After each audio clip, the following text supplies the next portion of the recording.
In this video, I want to talk about the new lens that I just bought. And I'm gonna show you the lens in just a moment, and I'm also gonna tell you why I bought this particular lens.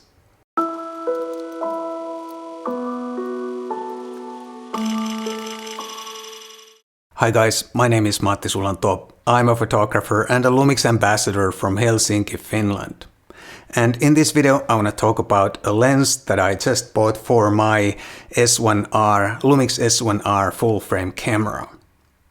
I have reviewed this mystery lens almost exactly a year ago on this channel, but that lens back then was on loan and I haven't used this lens since then, but now I finally decided to buy it because when I was making my review, I really liked the lens. But before I show you the lens, let me tell you why I decided to buy a new lens in the first place. I never buy lenses because they are fun to buy or I want to collect lenses. I only buy lenses when I know that I need a new lens and the new lens can do something that my current lenses can't do.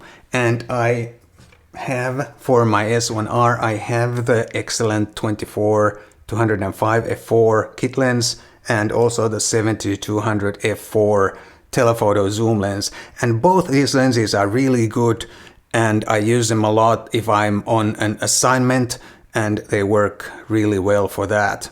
However, for my personal photography, these lenses are not ideal because I don't like to use zoom lenses that much when I do my personal work, and especially the 24-205. It's a little bit too big for the kind of work that I shoot for myself, which is street photography and documentary type of photography. I do have some excellent compact prime lenses for my Micro Four Thirds cameras, but sometimes I want to take advantage of the biggest sensor on this camera, the high pixel count, the excellent dynamic range, and the excellent high ISO performance.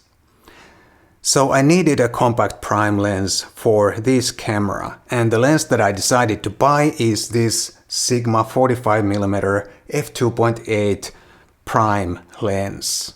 And the first reason to get this particular lens was that it's a standard lens or slightly wide standard lens at 45mm.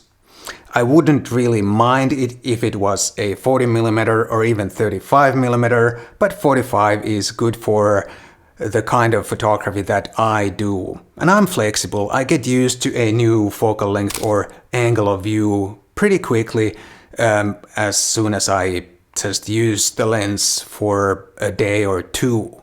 And I think the focal length or the angle of view, to be precise, is the most important factor to consider when you buy a new lens, because the angle of view defines the type of the lens, if it's a wide angle or telephoto or whatever. And I think that is the kind of the starting point when you start to consider a new lens. And the next reason to get this lens is the compact size and lightweight, because I really wanted something compact for this camera. And this lens is just perfect. And when I compare this to my Micro Four Thirds favorite lens, the 25mm f1.4 Leica, they are almost the same, almost the same size, both lenses. And when you compare these combinations, they are almost the same size. I mean the camera and lens combos. The full frame camera and lens combination is slightly bigger, but it's not, that much bigger anymore when you put a compact lens on the full frame camera.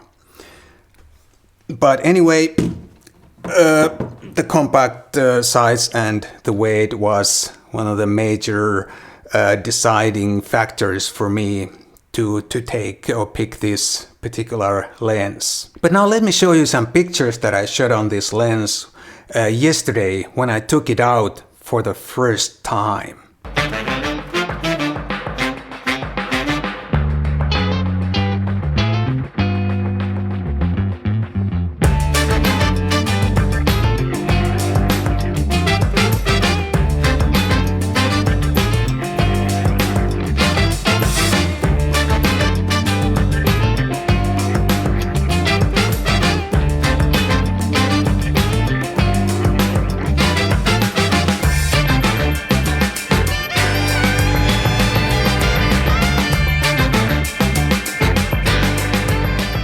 I hope you enjoyed the pictures, and if you like this video, please buy me a cup of coffee. There's a link down below.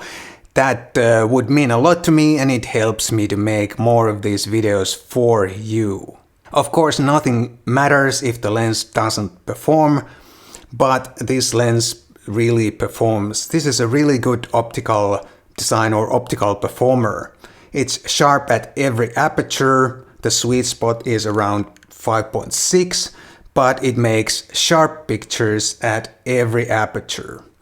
It also, because it's a full frame lens, it offers me a lot of shallow depth of field, even if it's only f2.8 lens. It gives me the same depth of field as the 25mm f1.4 lens on the G9. And another good reason to choose this lens for this camera is the design. I think it looks good, and the styling matches really well with the S-series Lumix cameras. The combination looks really good, and I like the matte black design of the lens, and that there are no letters around the front element. I like that too. It's kind of modest looking combination, this, and I like that a lot. And it also feels like it's really well made. Of course, it's hard to tell if it is well made, but it feels like it's well made, and usually when something feels it's well made, it usually is well made. But only time will tell how well this is made and how long it will last in my really extreme hard use. And I also love the aperture ring, which has nice and firm third of a stop clicks, and it's almost impossible to move the ring by accident. It's a really nice aperture ring. And this Sigma 45 f2.8 is also partly weather sealed. There's a seal around the mount, which is nice. I don't shoot a lot of in the rain, but here in Finland it rains quite a lot, so weather sealing is a much appreciated feature. And the last but not the least reason, at least for me, to buy this lens is that it's affordable.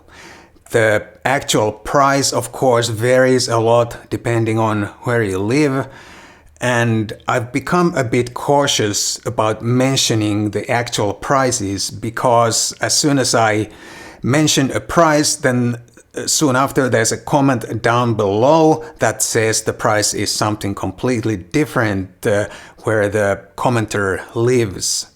But I'm gonna say it anyway. The price of this lens seems to be around 500 euros or US dollars, depending on where you live.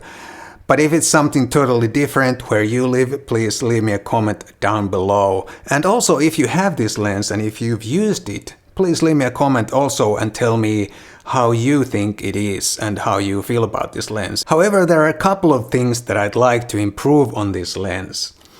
And one is the maximum aperture. While I'm actually quite happy with the f2.8, but I wouldn't mind if this was an f2 lens, because I think f2 is really the optimal, perfect maximum aperture for a full-frame standard lens.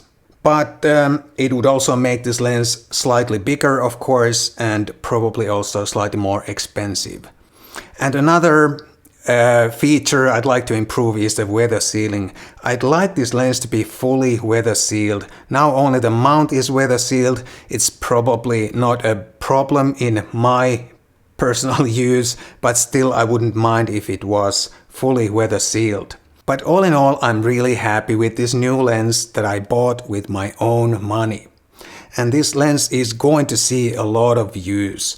And because this combination is so relatively compact and modest looking, I'm also going to use the S1R a lot more now for my personal work, whenever I need the benefits of the big sensor. But anyway, I hope you liked this little introduction to my new Sigma lens. I hope you enjoyed this video. Thank you so much for watching, and I'll see you again in the next one.